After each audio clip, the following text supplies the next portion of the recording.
them to three separate segments of the community. 5, to prevent the long-range growth of these organizations, especially among young people.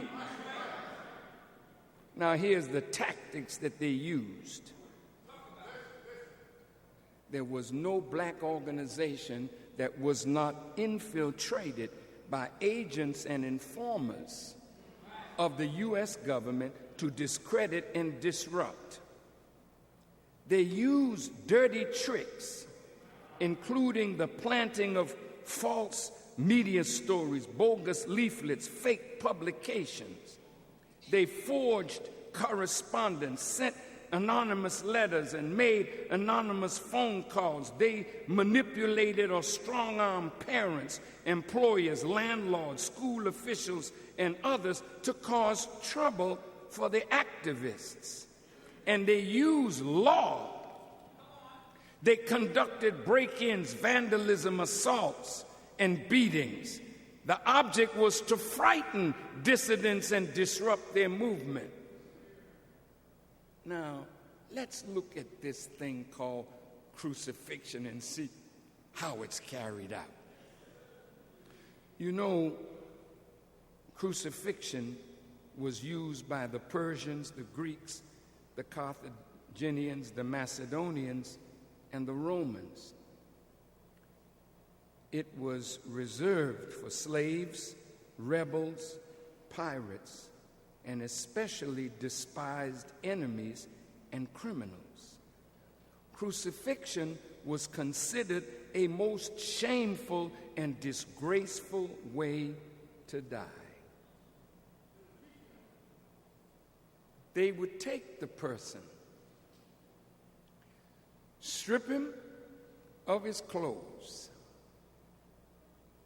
make him carry his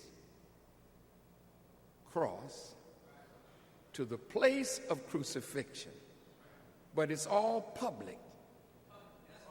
Everything is done in the public to bring about your shame, your disgrace. Follow me now.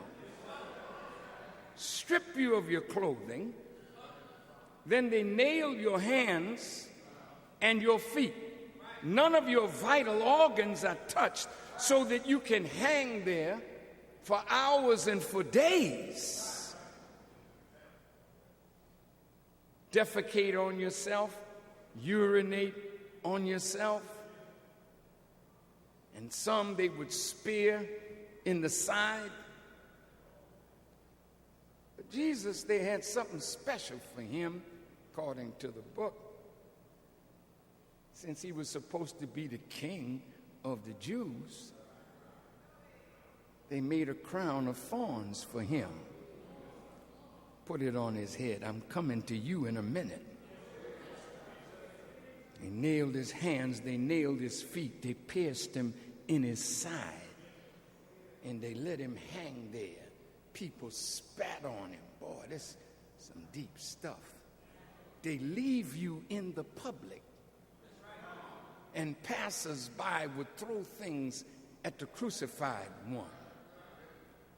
Because once you're crucified, it's like you deserve that punishment. So the people are not asking for you to come down. They are happy to see you on that cross. Now, look at the role that the media has played in the deliberate crucifixion of black leaders. I'm going to name a few, and then I want you to see how crucifixion is done. Then I'm coming to Michael and why he was crucified.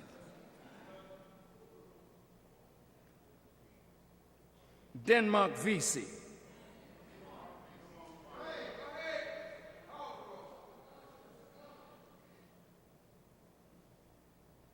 There was a plot that called for his group of slaves and free blacks to slay their owners and temporarily seize the city of Charleston, South Carolina.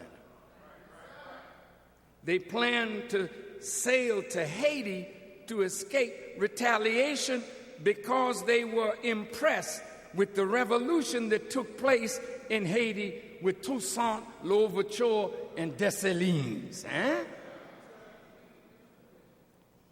Two slaves opposed to Vesey's scheme leaked the plot. See, there's always a Negro somewhere to tell Massa what the slaves were planning for their freedom. Charleston authorities charged 131 men with conspiracy. 67 men were convicted and 35 hanged, including Denmark Vesey. But the worst of those was Nat Turner. Now, Nat Turner was our first great military leader. He was a preacher, but he understood aspects of the Bible that preachers today don't seem to want to preach anymore. But his 1831 insurgency in Virginia numbered more than 70 enslaved and free blacks. Approximately 60 white men, women, and children were killed before Turner was defeated. In retaliation, the white militia killed at least 200 blacks and probably many more. Hysteria arose about armies of slaves rising up, and it led to the slaughter of many blacks all over the South under circumstances of great barbarity. Well,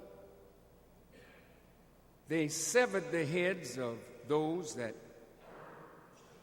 they captured, and their heads were mounted on poles at crossroads as a grisly form of intimidation. 48 blacks were tried on charges of conspiracy, insurrection, and treason. 55 were executed, many more were banished, and a few were acquitted. Nat Turner eluded capture for months before he was arrested. He was tried, convicted, and sentenced to death.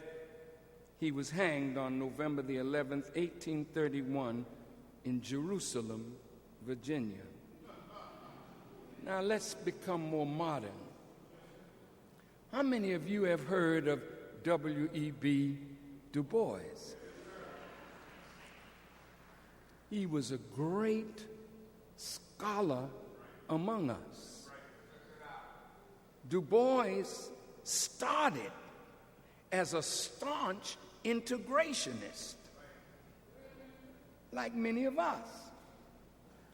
But later, he echoed a very Garveyite philosophy.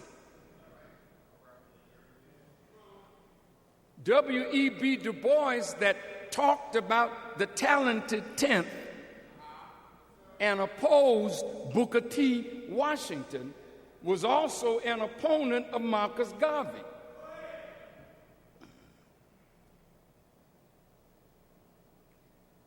He talked about large numbers of American Negroes who in all essential particulars conceived themselves as belonging to the white race. Ooh. Did this bother any of you? Did it touch any of you? He said such Negroes were ever ready, quote, to flock to white America before they would flock to the brown West Indies or to black Africa or yellow Asia. Blacks, he now thought, should begin to concentrate upon this problem, their economic survival. You know, Du Bois was one of the founders of the NAACP, But